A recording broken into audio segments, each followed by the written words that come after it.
Hello students, मैं Ashish Verma, assistant professor law, government law college Ajmer.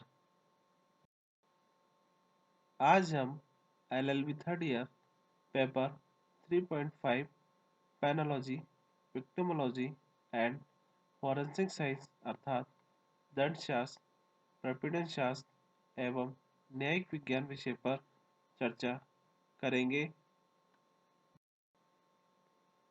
Paper 3.5 के अंतर्गत हमारे द्वारा पेनोलॉजी अर्थात दंडशास्त्र, विक्टिमोलॉजी अर्थात प्रपीड़न शास्त्र, फॉरेंसिक साइंस अर्थात न्यायिक विज्ञान के विभिन्न प्रावधानों पर अध्ययन किया जाना है। आज हम पेनोलॉजी अर्थात दंडशास्त्र के प्रावधान, कैपिटल पनिशमेंट अर्थात मृत्युदंड पर चर्चा प्रारंभ करने जा रहे हैं। कैपिटल पनिशमेंट अर्थात मृत्युदंड के जिस टॉपिक पर आज हम चर्चा करने जा रहे हैं उसका शीर्षक है भारत में मृत्युदंड की वैधानिक स्थिति अर्थात legal position of death sentence in India.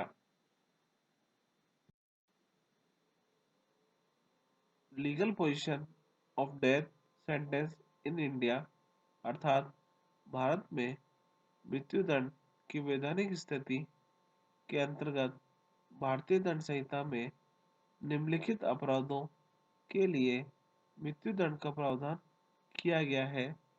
पहला, सरकार के विरुद्ध युद्ध छेड़ना, सेक्शन 121। दूसरा, सैनिक विद्रोह का दुष्प्रेरण, सेक्शन 132।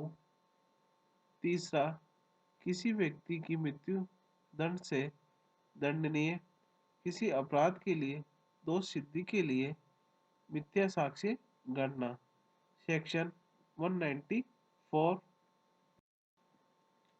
चौथा, हत्या, सेक्शन 302। पांचवा, आजीवन कारावास भोग रहे व्यक्ति द्वारा हत्या, सेक्शन 303। छठा, किसी शिशु या उन्मुक्त व्यक्ति को हत्या करने के लिए दुष्प्रेरित करना, सेक्शन 305। सातवां, आजीवन कारावासी अभियुक्त द्वारा हत्या का प्रेरित, सेक्शन 307। आठवां, हत्या सहित डकैती, सेक्शन 396। उपर्युक्त अपराधों में से केवल क्रमांक 5 में वर्णित धारा 303 के अपराध को छोड़कर शेष 7 अपराधों के लिए मृत्युदंड के लिए विकल्प के रूप में आजीवन कारावास का दंड दिया जा सकता था, लेकिन धारा 303 के अपराध के लिए केवल मृत्युदंड की एकमात्र सजा का प्रावधान था। परंतु सन 1983 में मिट्ठू बनाम पंजाब राज्य AIR 1983 सुप्रीम कोर्ट 47 के मामले में धारा 330 के प्रावधान की संवैधानिकता को इस आधार पर चुनौती दी गई कि उक्त धारा के प्रावधान संविधान के अनुच्छेद 14 एवं 21 से विसंगत थे। उक्त मामले में उच्चतम न्यायालय के 5 न्यायाधीशों की खंडपीठ ने निर्णय दिया, जिसकी अध्यक्षता तत्कालीन मुख्य न्यायाधीश BY चंद्रचूड़ कर रहे थे। इस वाद में विनिश्चित किया गया कि धारा 303 असंवैधानिक थी, क्योंकि इसके अंतर्गत मृत्युदंड दिया जाना अनिवार्य रखा गया था, जबकि अन्य अपराधों के लिए आजीवन कारावास के विकल्प रखे गए थे। अतः इस निर्णय के बाद सभी प्रकार की हत्याएं, चाहे वे आजीवन कारावास बहुग्रही अभियुक्त के द्वारा ही क्यों न की गई हो, भारतीय दंड संहिता की धारा 302 के अंतर्गत ही दंडनीय होती है। उच्चतम न्यायालय ने इस मामले में अवलोकन किया कि भारतीय दंड संहिता में कुल 51 धाराएं ऐसी हैं जिनके अंतर्गत किए जाने वाले अपराध आजीवन कारावास से दंडनीय है। इन धाराओं तथा धारा 302 में प्रमुख अंतर यह है कि अन्य धाराओं के अपराधों के लिए आजीवन कारावास अधिकतम दंड है, जबकि धारा 302 के अपराध के लिए यह न्यूनतम दंड है।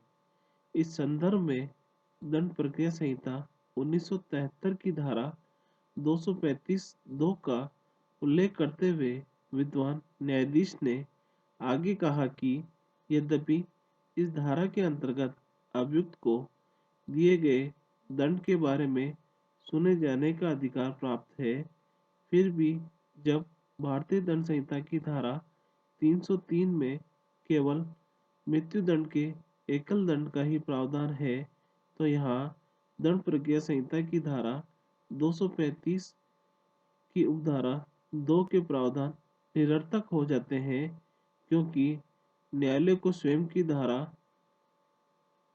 303 के अधीन कोई विवेक की शक्ति नहीं दी गई है। इसी प्रकार यहाँ उल्लेखनीय है कि सन 1955 के पूर्व मानव वध के लिए मृत्युदंड का दिया जाना सामान्य नियम था, जबकि आजीवन कारावास अपवाद के रूप में दिया जाता था। अर्थात मानव वध के लिए न्यायाधीश आजीवन कारावास की सजा देना उचित समझता था, तो उसे उन कारणों का उल्लेख करना आवश्यक था जिनकी वजह से वह अभियुक्त के लिए मृत्युदंड की बजाय उदार दंड दिया जाना उचित समझता है। लेकिन सन 1955 में दंड प्रक्रिया में हुए संशोधनों के बाद हत्या के अपराध के लिए आजीवन कारावास सामान्य दंड हो गया, जबकि मृत्युदंड अपवाद के रूप में दिया जा सकता था और इसके कारणों का उल्लेख न्यायाधीश को अपने निर्णय में करना आवश्यक था। इसी प्रकार सन 1973 की दंड प्रक्रिया संहिता की धारा 354(3) के अंतर्गत भी मृत्युदंड का दंड सुनाने के पूर्व न्यायाधीश द्वारा इसके विशेष कारणों का उल्लेख किया जाना अनिवार्य है और यह उसका संवैधानिक कर्तव्य भी है। इसी प्रकार उपयुक्त दांडिक प्रावधानों के अतिरिक्त भारत के संविधान के अनुच्छेद 72 के अधीन राष्ट्रपति को तथा अनुच्छेद 161 के अधीन प्रत्येक राज्य के राज्यपाल को मृत्युदंड से दंडित अपराधी को क्षमादान देने की शक्ति प्रदान की गई है। इसके अनुसार वे क्षमा, प्रतिलंबन, विराम या परिहार कर सकते हैं, परंतु इन दोनों में अंतर है। अर्थात अनुच्छेद 72 में राष्ट्रपति की क्षमादान शक्ति तथा अनुच्छेद 161 में राज्यपाल की क्षमादान की शक्ति में अंतर है। मृत्युदंड की स्थिति में क्षमादान की शक्ति केवल राष्ट्रपति को ही प्राप्त है। राज्यपाल मृत्युदंड की स्थिति में क्षमादान नहीं कर सकेगा। इसी प्रकार सैनिक न्यायालयों के द्वारा प्रदान किए गए दंड को राष्ट्रपति क्षमादान कर सकेगा, जबकि राज्यपाल को ये शक्ति प्रदान नहीं की गई है। इसके अतिरिक्त मृत्युदंड के प्रतिलंबन, विराम अथवा दंड को कम करने जैसी शक्तियों का प्रयोग राष्ट्रपति तथा राज्यपाल समान रूप से कर सकते हैं। इसी प्रकार राष्ट्रपति तथा राज्यपाल कि इस समाधान की शक्ति का न्यायिक पुनर्विलोकन नहीं किया जा सकता है, क्योंकि ये शक्ति उन्हें कार्यपालिका के सर्वोच्च के रूप में प्रदत्त है। भारत में मृत्युदंड की वैधानिक स्थिति को विभिन्न न्यायालयों के द्वारा दिए गए निर्णयों के द्वारा भी समझा जा सकता है। प्रेम सागर बनाम धर्मवीर 2004 के मामले में उच्चतम न्यायालय ने अभी निर्धारित किया कि आजीवन कारावास का दंडादेश एक नियम है, जबकि मृत्युदंड एक अपवाद है। अतः मृत्युदंड विरल से विरलतम मामलों में ही दिया जाना चाहिए। इसी प्रकार जयचंद बनाम हिमाचल प्रदेश राज्य 2005 के मामले में कहा गया कि यदि अभियुक्त अपीलार्थी के विरुद्ध हत्या से संबंधित कोई विश्वसनीय और निश्चित साक्ष्य नहीं है, तो वह संदेह का लाभ प्राप्त करने का हकदार है और उसे दोषमुक्त करना न्यायोचित होगा। इस प्रकार आज हमारे द्वारा पेनोलॉजी अर्थात दंडशास्त्र के प्रावधान, कैपिटल पनिशमेंट अर्थात मृत्युदंड के टॉपिक, भारत में मृत्युदंड की वैधानिक स्थिति पर विस्तृत चर्चा की गई, जिसके अंतर्गत हमारे द्वारा भारतीय दंड संहिता की विभिन्न धाराओं पर तथा दंड प्रक्रिया संहिता की कुछ धाराओं पर चर्चा की गई। इसी के साथ हमारे द्वारा भारत के संविधान के अनुच्छेद 72 तथा अनुच्छेद 161 पर भी चर्चा की गई, जिसके अंतर्गत राष्ट्रपति तथा राज्यपाल को क्षमादान की शक्ति प्रदान की गई है तथा हमारे द्वारा कुछ न्यायालयों के निर्णयों के द्वारा मृत्युदंड की वैधानिक स्थिति पर भी चर्चा की गई। इसमें कोई संदेह नहीं कि केवल मृत्युदंड से अपराधों का निवारण नहीं किया जा सकता। इसके लिए काम, क्रोध, मद, मोह, लोभ, ईर्ष्या, कलह, प्रमाद, प्रतिशोध, सहज संपत्ति का लब्धिकरण, मनोग्रंथि, मनोविकृति आदि जो आदिकाल से मनुष्य को संचालित तथा क्रिया प्रयोग करती रही है, ऐसे दुष्प्रवृत्तियों का विनाश करना जरूरी है। इसके साथ ही उन परिस्थितियों का उन्मूलन भी आवश्यक है जो अपराधों की कारक है। अपराध अधिकांशतया व्यक्ति से परे जो घटनाएं होती है उनसे प्रभावित होते हैं या उत्प्रेरित होते हैं। ये परिघटनाएं युद्ध, प्रवसन, अकाल, मंदी और अन्य सामाजिक उथल पुथल होते हैं। लेकिन हत्याएं आदि करना कुछ व्यक्तियों का शौक या व्यवसाय हो जाता है।